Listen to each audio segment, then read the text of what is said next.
Welcome back to No Party with B and J, and we have a special guest, B's grandson, Makai. How are you feeling today, Makai? Good. Oh boy, we really appreciate your help. He's been helping us with our YouTube feed, so everybody go check us out on YouTube and know Makai is the mastermind behind it all. All right, we're going to jump back into our blueprint series.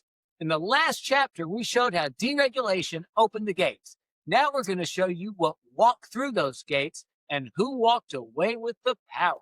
Whoa, because deregulation wasn't the end, it was the beginning.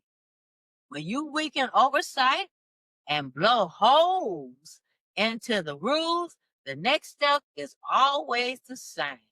You move public money into private hands fast, quiet, and permanent. Back in the early 2000s, Congress started using a new phrase, innovation economy. Sounds harmless, right? But that phrase became the excuse to start funneling billions in grants, loans, subsidies, and tax credits into private corporations. Tech companies were the first in line. Defense contractors were the second in line. But when Trump came into office in 2016, the pipeline didn't just grow, it exploded. Because these new companies weren't just getting money, they were getting weakened oversight, weakened regulators, and weakened competition. It's a perfect storm, Brenda. Well, let's be clear. Elon Musk is not the only beneficiary. Peter Thiel, Koch Industries, the Walton family, private equity giants, they all drink from the same pipeline. But Elon is the most visible because he sits at the intersection of four industries the government spends the most on: space defense, energy, transportation infrastructure, and communication.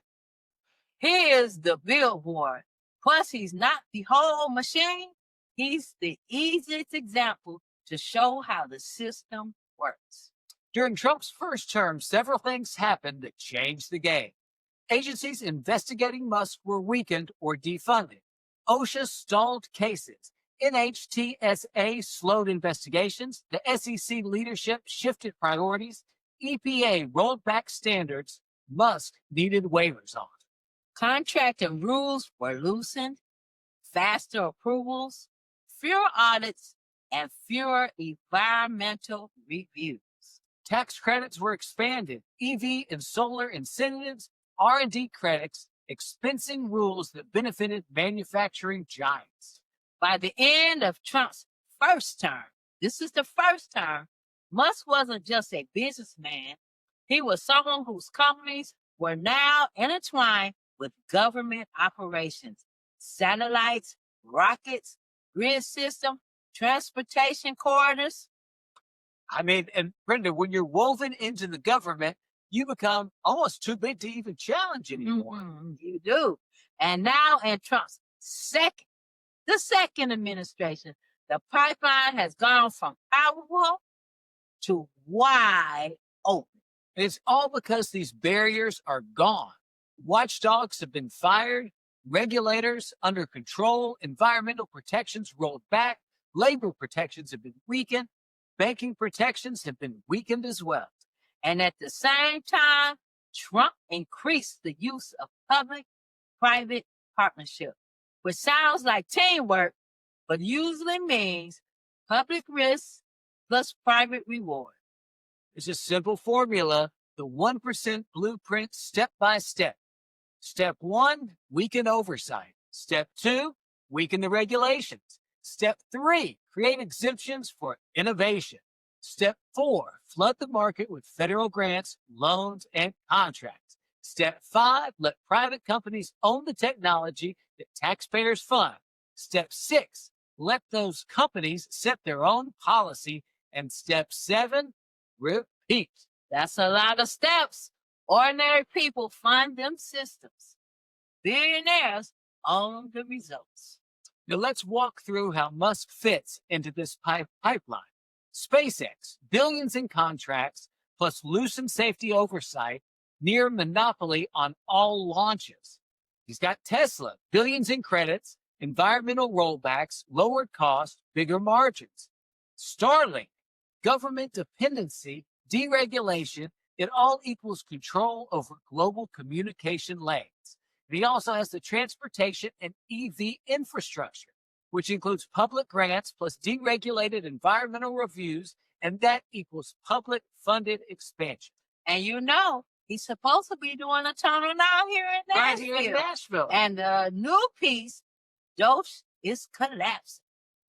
Show the chaos that happens when private companies operate in the dark with government authority. Now he done took off. And that same pipeline feeds Koch Industries, Walton Family, the Thiel-backed startups, defense contractors, private equity, pharmaceutical giants, AI, and the cloud monopolies. This is not one person. This is a system built over 40 years and supercharged in the last 8. People argue about personalities because that's what's on TV, but no one shows the paperwork where the real power shifts are happening. Every time an agency gets gutted, every time a regulation gets repealed, every time a public-private contract gets fast-tracked, money moves upward. Most people never feel it until the prices get too high, the competition disappears, or the failure cascades. Public money builds private empires.